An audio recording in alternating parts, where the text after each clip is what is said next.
Hello, my name is Jeremy Halk, and I'd like to thank you for making the choice to join us here at the Greenbrier Church Online. So we get started today. I wonder, when was the last time you felt cheated or shortchanged? Maybe you feel that way at work. You feel like you're often given the jobs that nobody else wants to do, and because you do them so well, they keep giving you other people's responsibilities. Maybe you feel that way in your family. You feel like you're the only one doing all of the cooking, all of the cleaning, you pay all of the bills, and nobody else lifts a finger to help. Some of you might feel that way in your church family.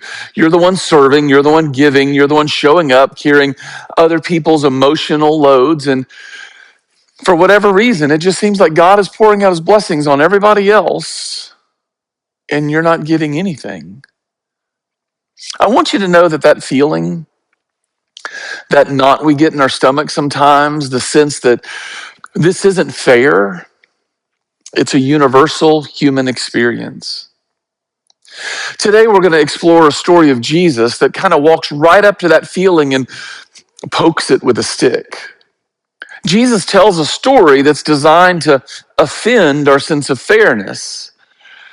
I think it's because before we can understand God's grace, we have to realize how deeply we prefer that everyone else experiences the full weight of justice.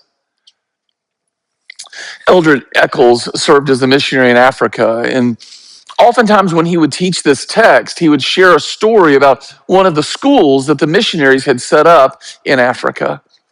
The schools were open to anybody who wanted to get an education, which means the richest and the poorest in those communities would send their children to these schools. He says that the boys who came from extremely poor homes were often embarrassed by the rags that they wore as clothing, while the students from families that had more wealth, more possessions, they had proper shirts and khaki pants. So they had this idea, and they contacted a few congregations in the States and gathered up enough money to have a local tailor make a shirt and a pair of khaki shorts for each and every student. On the day the clothes arrived, the missionaries gathered all of the students together and passed out the gifts. It was a joyous occasion. But the missionaries didn't realize that for whatever reason, the tailor made some shorts with pockets, while other shorts didn't have any. About an hour after the boys had gone back to their dorm to try on their new clothes, a small group of them gathered outside of Brother Eccles' home. He walked out and he asked them, "Boys, is there something wrong?" And the boys said, "Yes, we've been cheated," they accused him. They said, "The other boys got pockets and we didn't get pockets." And Brother Eccles just smiled at the group and he said, "Well, boys, how much did you pay for your shorts?" "Nothing," they replied. He said, "Then how can you possibly have been cheated? You received a gift for free. Why are you upset because someone else got something that you didn't get?" What's fair and what's unfair is a struggle that plagues us today. We argue for fairness when we feel like we've been slighted or mistreated in some way. We argue for fairness when we assume that somebody else got an opportunity or a blessing that we didn't receive. But we rarely argue when we believe that we're the one that has been given more than we deserve. Our story this morning takes on this idea of fairness. It's an awkward story that confronts our idea of what's right and wrong. Jesus invites us into this uncomfortable feeling as we explore a parable about a group of workers who also felt cheated. I want you to look with me at our text. It's a long text, but one we need to read out of Matthew chapter 20. "For the kingdom of heaven is like a landowner who went out early in the morning to hire men to work in his vineyard. He agreed to pay them a denarius for the day and sent them into his vineyard. About the third hour, he went out and saw others standing in the marketplace doing nothing. He told them, 'You also go and work in my vineyard, and I will pay you whatever is right.' So they went. And he went out again about the sixth hour and the ninth hour and did the same thing. About the 11th hour, he went out and still found others standing around. He asked them, 'Why have you been standing here all day long doing nothing?' 'Because no one has hired us,' they answered. He said to them, "You also go and work in my vineyard." When evening came, the owner of the vineyard said to his foreman, "Call the workers and pay them their wages, beginning with the last ones hired and going on to the first." The workers who were hired about the 11th hour came and each received a denarius. So when those came who were hired first, they expected to receive more, but each one of them also received a denarius. When they received it, they began to grumble against the landowner. "These men who were hired last worked only 1 hour," they said, "and you have made them equal to us who have borne the burden of the work of the heat of the day." But he answered them, "Friend, I'm not being unfair to you. Didn't you agree to work for a denarius? Take your pay and go. I want to give the man who was hired the last the same as I gave you. Don't I have the right to do what I want with my own money? Or are you envious because I am generous?" So the last will be first, and the first will be last. It might be helpful for us to go back and look at a bit of context. Why does Jesus feel the need to tell this story? In chapter 19, a rich man approaches Jesus and asks, "What must I do to be saved?" And Jesus, knowing that his love is divided, instructs him to sell everything that he has and to give all the money to the poor. The man goes away sad because he possesses great wealth. The disciples are a bit confused by the interaction because they had bought into this lie that the more wealthy you are, the more God favors you. So Peter blurts out what they're all thinking: "We've given up everything to follow you. What will we get?" Peter wants to know if God's going to be fair with them. It's the same cry that is made by the people who've worked in the fields all day. "Look what we've done. Look at our work. What's our payday?" They're thinking about transactions. They're thinking about ledger sheets. We've sacrificed Jesus, so what do we get in return? What's in this for us? Once again, Jesus shows his compassion to Peter. He doesn't rebuke him. He tells him a story that begins with, "For the kingdom of heaven is like." Jesus is saying, "Peter, you need to understand how the heavenly economy works. It doesn't operate on a merit bonus system. It operates on a mercy bonus system." This is one of the parables that Jesus doesn't really have to explain. A vineyard owner needs workers, so early in the morning he goes out into the marketplace and he hires everybody that he can find. They make an agreement. "I'll give you a denarius," which is the standard wage for a day's work. 3 hours later, he goes back to the marketplace and he finds some more people standing around. He hires them too, but this time he doesn't negotiate a specific wage. He says, "If you will go work in my vineyard, I'll pay you what's right." They trusted him. They took him at his word and they went out to the vineyard to work. He goes back at noon, back at 3, and finally 1 hour before quitting time, he goes out and finds more people to work in the vineyard. "I'll pay you what's right." When the evening comes, the owner tells the foreman to pay the workers, starting with those that were hired last. Each person who only worked 1 hour got a denarius, a full day's wage. The same thing happens for those hired at 3 and at noon and at 9 in the morning. Each group gets a full day's wage. Now, I want you to imagine that you're one of those workers who started at dawn. You've been watching this and you're getting a little excited. I mean, if the people who only worked for 1 hour got a full day's pay, then surely you're going to get more, right? You can almost feel the extra change in your pockets. So when you walk up, the foreman gives you a denarius, just one, exactly what you agreed to. You're irritated, aggravated, you're furious. These other people only worked 1 hour. They didn't have to deal with the heat of the day, and you're treating them the exact same way that you're treating us. What kind of businessman pays people the same amount regardless of how much they've worked or how long they've worked? It doesn't make economic sense. It's not fair. And that's exactly the point that Jesus is making.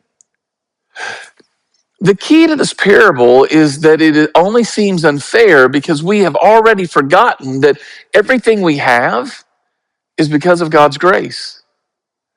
Jesus is telling the story to people who've spent the last 2,000 years following the law of Moses. They've studied the law. They go to the temple to worship. They've tithed. They've observed all of the fasts. They've gone to all of the holy days, and they've started to think, I've earned my position through my own efforts.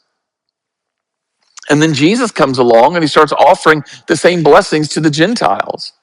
The people who hadn't kept the law, the people who hadn't been circumcised, who hadn't done any of the things that the Jews had done. They'd never gone to a festival, they never fasted. He offers the same grace and mercy to the despised Samaritans, to the tax collectors, to the prostitutes, the people who had openly rejected the kingdom of God with their choices and their lifestyle. Now God's giving them grace? That didn't make sense. If we're honest, we understand why they're so angry and why they complained. We also like to think that we have endured this burden for a long time. We've given up so much to follow Christ. I mean, think of all the ways that I have chosen not to live and to act like the world. I've been a good Christian. I've given my time and my money to the church, and I've done all the right things. And then I read this scandalous story and it pushes against every instinct that I have.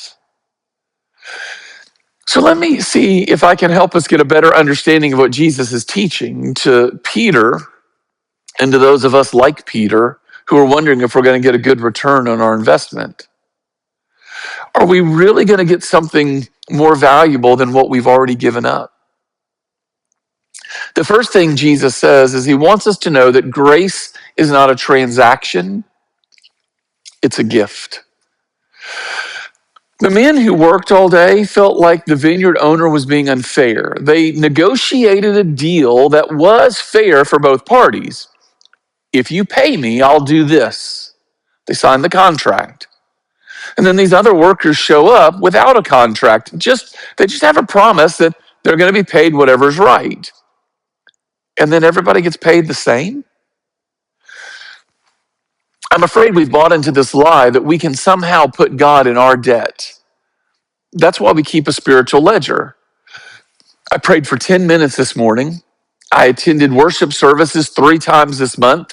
On Tuesday, I didn't yell at my kids a single time. I've put money in the collection plate. I've done my part. I've worked in the kingdom, and now God owes me something. He owes me because I was so good.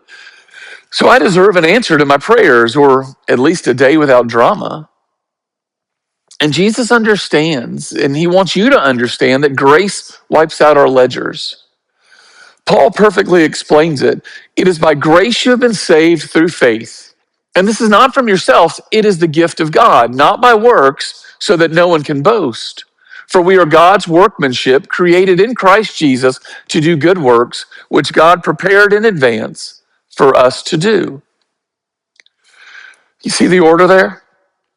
You are saved by grace, and then because you are saved, you do good works.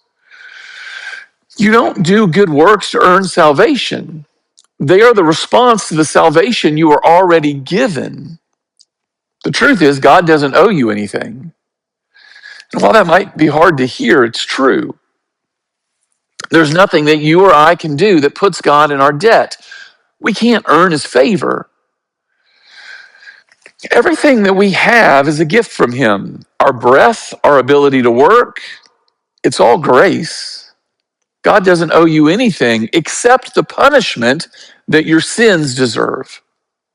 And if you don't get the punishment, then everything else is a gift. It's pure grace. Jesus wants us to shift our thinking and stop serving God like an employee working for a paycheck.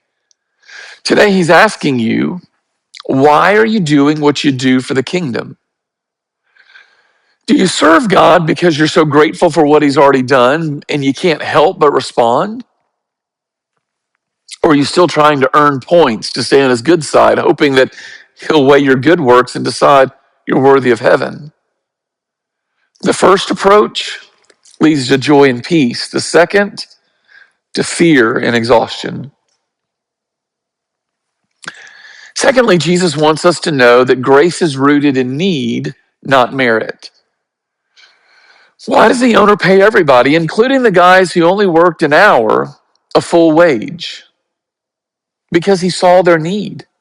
Look at the conversation. He asks, why have you been standing here all day doing nothing? And their answer is crucial, because no one hired us.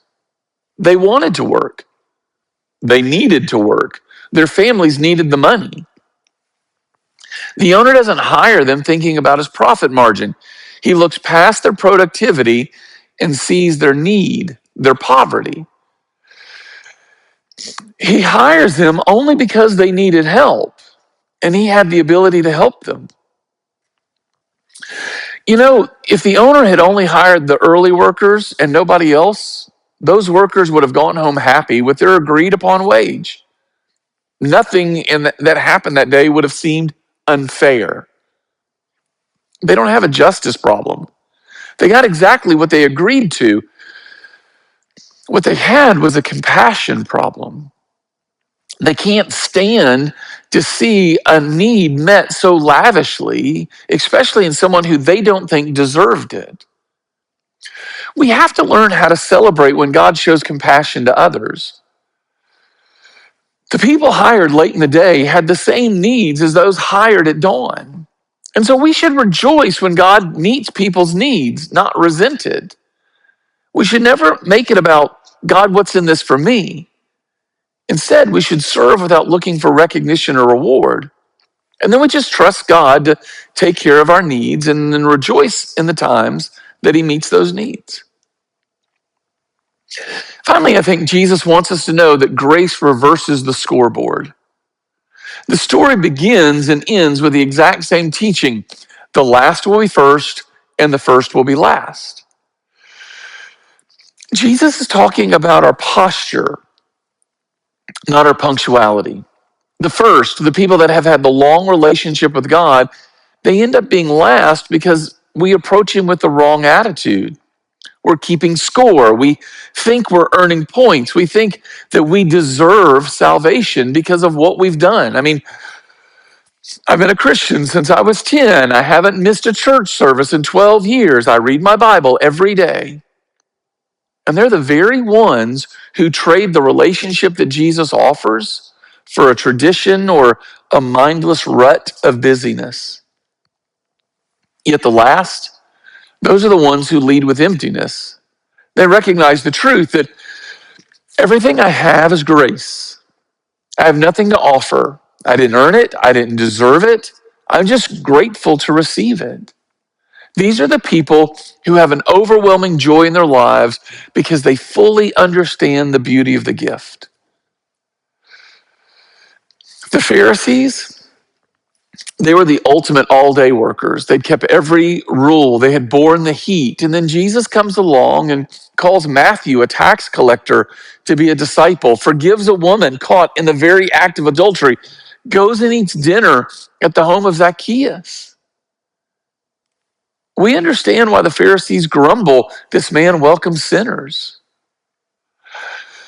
I don't believe that you will ever be more offended than when you watch grace being given to someone who you think is less deserving.